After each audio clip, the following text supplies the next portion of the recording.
Let's do a car vlog, why don't we?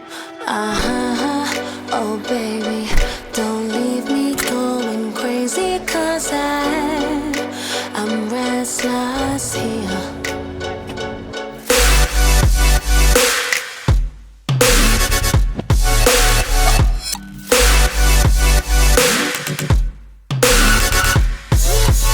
I'm being forced to turn off the radio on the best day of the week to record a car vlog because we haven't done one of these in a while. Actually, that's a lie. We haven't done one of these since yesterday, except I recorded this yesterday in the Fiat, and I was holding the audio recorder thing in my hand the entire time because there's no convenient cup holder place to put it in there.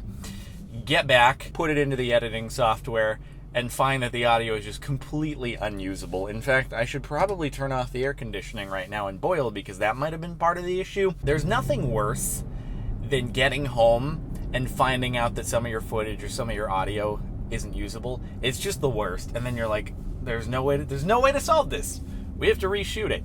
So I'm going to go get a sandwich right now, and I'm going to hope the audio turns out okay this time. Well, considering we're in the special, perfectly form-fitting cup holder here that we've used in the past, it should be okay. Apparently, I can't use the Fiat to do car vlogs because there's no place to put the thing unless I go get a mount or something like that. I'm so hesitant always to use my horn. That person just gave a solid 5-second wait on the light there, and I'm always borderline. I'm like, is there a reason why you're not going? Maybe there's an emergency in your car.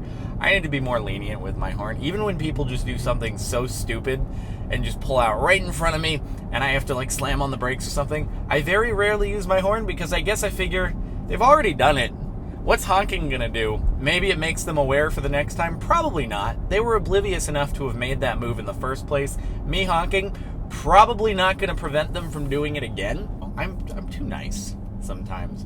I don't want to lay on the horn. I'm gonna try to remember some of the riveting conversation that I had in the vlog yesterday because we went really deep and philosophical. I was on the way to a friend's get-together party, soiree, if we want to call it in fancy terms, at the condo building he lives at. He owns a bunch of units in there, and it was to it's put on by realtors to sort of promote and try to sell some of the units. It was like a party with unit showings at the same time. I don't know, he just invited me. I showed up. Not on the market for any real estate at the moment, but he was just like, hey, you should come by. So I did. And they were filming for a TV show while they were there. There was one point where I'm like, hey, can I go to the bathroom? He says, okay, let's go up to one of the units and use one of the bathrooms. So I go to the bathroom and I flush and then open the door, and there's just a camera pointed right at my face. I'm like, you include this in the cut? Me flushing and walking out of the bathroom? Got a nice 430 Spider on the other side. I don't know, I'm gonna back out of the way if you can see that. I never know what the field of view looks like on this thing until afterwards. We've also got a really, really nice old Porsche in front of us that just made an illegal move. Whoops. So I recorded the car vlog when I was driving there, and I got into talking about valet because when we were going, they use valet there, and I was like, that's why I'm driving the Fiat, because there's just something about the idea of handing off, relinquishing control of, for many people, their most valuable possession. For others, maybe their second most valuable possession if you own a house. But the idea of just giving that to someone, here you go, knock yourself out, is not a super wise idea. Me and my paranoia, not that it's super difficult to drive most any car, but I would much rather be the one responsible. If something goes wrong, I would much rather be able to blame myself than have to go through the hassle of blaming someone else and then going through insurance and all that sort of stuff. So that's my take on the matter. I'm not saying I don't trust valet, but I guess what I'm saying is I don't trust valet. So I'm sorry if you're watching this and you're a valet. Yeah, dude's got an old-fashioned driver's cap on and stuff, and one of the retro license plates. The California now did a thing where if you want, you can request a license plate that's black background and yellow text. The standard is a white background with blue text. It's like the most boring license plate of any state ever. You can look it up if you don't know what it looks like. But, you know, at least the black and yellow, it was an old license plate back from like the 70s or something. So you're able to request that if you want. And I was just thinking, man, if I can make the Ford GT happen. This is me being so silly. Still waiting on that application, by the way. It was supposed to be this month, February. There's still one more day, but it hasn't happened yet. And I'm like, it's so delayed. It's supposed to be January, actually. Then it was pushed to, it's going to be February. And now it hasn't happened yet. I'm like, oh man, you're killing me here. But if that were to happen, I would do black as the main with yellow stripes. And I'm like, this is amazing, because then I could get the retro license plate that's black with the yellow text. It would just match everything so perfectly, and it would be amazing. I know how silly that sounds, thinking about, God, the license plate is going to match with the car, and it's all going to be so uniform and amazing. It gets me excited to think about, even though it's probably never going to happen. But it's exciting. You know, part of the fun of playing the lottery is just the being able to think for a few minutes, oh, what if, right? Even though you know you're not going to win. Oh, what if? And you play with the fantasy for a few minutes before inevitably you don't win. But that, to me, I mean, when I played the lottery for the first ever time, when it had the $1 billion jackpot, and I think the $20 I spent was worth the few minutes of being like, oh man, what if this and what if that? And it just gives you some fun for a few moments. And I matched one number, by the way. I matched the first number on one of my 10 tickets. Yeah, they're $2 a ticket. So, you know, that's a pretty big deal. I basically should have won like 1/6 of the prize, but for whatever reason, they don't set up the thing that way. I was really disappointed personally, because I think that's how it should work. I'm like really close to getting to where I'm going to get a sandwich.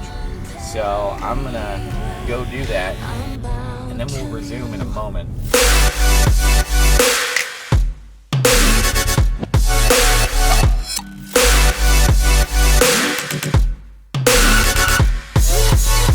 Alright, so we got a sandwich, which is great. I'm sure they probably recognize me by now as the guy who always gets the exact same sandwich every time I go in. I don't know if that's just me either. Do most of you order the same thing when you go to restaurants or sandwich places? Like, you have your go-to and you don't really stray from it? Because that's how I always order. I'll find something I like, and then I stick with that. I never change. It's getting really toasty in here. I just don't want to turn on the air conditioning, because if that was partially why the audio from yesterday's was completely unusable, I'm not risking that again. We're going all the way through without issues this time around, unless this thing runs out of battery, because it's looking like it's pretty low. I brought some extra batteries just in case, but the problem is I'm not going to be checking it as we're driving here, and so I might get back home and it's going to be like, sorry, you've run out of battery, sir. None of what you just said is recorded at all, so go screw yourself. Yeah, yesterday I got into this deep monologue about self-driving cars because I hit some traffic on the way.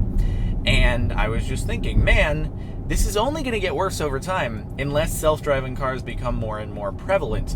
And I was thinking how you have essentially 2 stages of self-driving cars, right? You have stage 1, where you'll start getting self-driving cars kind of as part of the general car population out there. It might alleviate traffic a little bit every now and again. I hate it when people stop for jaywalkers. No, don't do that. Don't encourage that.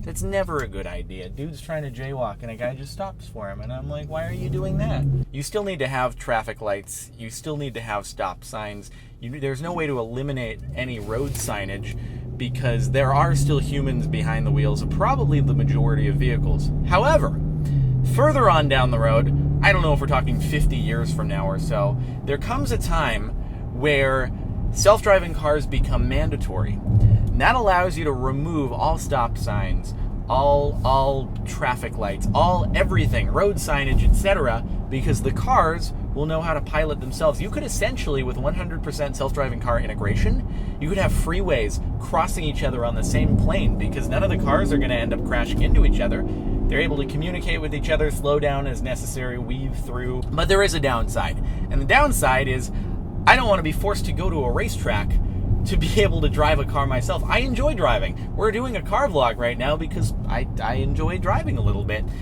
And so the thought that, hey, there is a time that comes in the future where you're not able to do this, you know, there's a little bit of sadness there, a little bit of melancholy for people like me. Most people probably don't care very much. They're like, I hate driving. God, if I can just sit in the back or sleep, please, by all means, pilot me to my destination. But it is cool to think about the fact that you will have accidents reduced by such a drastic amount. There will be no traffic anymore if all the cars are piloting themselves. It will really make the world be a much, much smoother place, except again, the issue is you need 100% self-driving car integration, mandatory, in order to be able to remove all traffic signage. And I feel like the only way that is ever going to happen is, ooh, nice Aventa door over there, and another 430. It's car day, apparently, Sunday mornings, dude. The problem is, it's very hard to make that mandatory because it's obviously very expensive to go out and buy a new car. And for the government to say, okay, it's required, everyone's got to go buy a self-driving car, that's not going to go over very well anywhere. So I think that the only way it actually works is when you develop a really, really cost-effective retrofitting kit for a car so that you can take any car that's on the market today that's not self-driving and you can fit these sensors to it, you can jerry-rig the steering column so that it steers itself, and you have a cost-effective method to convert any car into a self-driving car. And once that exists, which I'm sure isn't very far off either, I know there are people working on it, but once that exists to a point where it's cost-effective, then I think you can start working towards that 100% integration, and maybe it gets to the point where there are government subsidies for people who need assistance being able to get that for their car to work towards a 100% self-driving car integration. And when you get to the point where the only holdouts are people like me who just like driving, well, that's not really a great argument, is it? Well, guys, I just really like driving, so you're going to have to hold up, like, making the world a much smoother flowing transportation place just because I enjoy being behind the wheel. I'll even admit, as much as I do enjoy driving, I couldn't really be the one responsible for holding back that technology. I guess I would just have to resort to going to a track if I wanted to drive. Oh well. You know, I had my first ever kind of like weird, awkward experience with people and the car yesterday, actually. It was really strange. I pulled over for a second because I had some mail that I wanted to drop in the mailbox. So I pull over, and as I'm getting out of the car just to drop the mail off, these like three guys walk by, and they start like making these comments that I didn't even register initially that they were directed at me, but they were like, hey, nice rental. They charge by the hour for that thing, huh? And then like a few more things I can't remember, but I was like, after I registered that it was for me, I was like, man, who pissed in your cereal to where like you automatically want to assume to look down on someone? I mean, nice R8 over there, by the way. I'm like pointing out all the nice cars that drive by because I like cars, believe it or not, in case you haven't gathered from the previous discussions. What would possess you just to walk by some random person on the street and start making like rude comments to them? I was like, man, okay, well, enjoy living your life that way, I suppose. Because I mean, it couldn't be the only situation. You must try to look down upon many. I'm probably overanalyzing this, but you probably try to find ways to look down upon other people who you walk by. So I don't know. Not a good way to live your life, in my opinion. And dude, this is so crazy. Just like on the entire side of this building here is just a massive, it's not really, I guess, do you call it a billboard if it's on the side of a building? And it's a billboard, whatever, just a freaking massive one for a YouTube Red series for Superwoman. And I'm just like, oh my god, the press you're doing on these things is insane. I cannot imagine like if my face were up on the side of a building. Felix PewDiePie has some up here as well. And I'm like, man, you guys, good for you. Good for you. That is some cool stuff. It's just so cool to me to see someone from like where they began all the way to doing just huge, amazing, awesome projects. I don't know. To me, that's super motivating. And I don't know. I feel like nothing but happiness, and wish nothing but the best for people who are able to accomplish that. Unless they're a dick. But I've generally had pretty good experiences with other YouTubers that I've met. Actually, you know what? There's only actually one situation I can ever think of, and it wasn't directed at me. I'm not going to name names here. I was just spectator to the situation, and they were being like really nasty to someone else. That's the only situation that I have ever seen where I was like, man, you're kind of a dick. But other than that, usually super chill. Because yeah, no, if someone's a dick, I don't wish them the best. Then I'm like, you're a dick and good things are happening to you. Well, maybe karma will strike at some point. But I can't think of any I can't think of any other examples of that. So it's really cool to me to see other people having like huge amounts of success. And I don't know, nothing but the best, man. It's counterproductive to go through your life being like, wow, why couldn't that have happened to me? That's lame. Like, that's not fair. That he didn't deserve to get that. It should have been me. And it's like, nah, dude. Nah. You just gotta work at it. And eventually, something will click. But until then, just like take inspiration from those other people and feel good about it. I don't know. That's just how I approach things. It kind of leads back into the people walking by being like, hey, dude, how's the rental? Where could I get that? Charge hourly for it? And you're like, oh, maybe they were joking. The tone in which they were doing it was like, they were just being dicks. So, you know, wish the best on other people. Unless you have very concrete reasoning to say otherwise. Like, I don't know, man. Just be nice. Be happy. And that's a good way to live your life. All right. Well, here we are, folks. We made it home.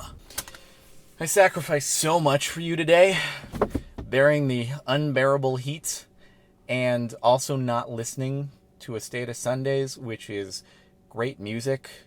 And, but that's what you get when you mess up the audio. God dang it. Well, we're going to keep our fingers crossed that this time it works out. Let me know if you want to see more of these. You can, I don't know, like it. If we get more than 5 likes, then maybe I'll do another one of these sooner than the last one. Perhaps. Subscribe for more. I'll see you next time. I'm bound to you.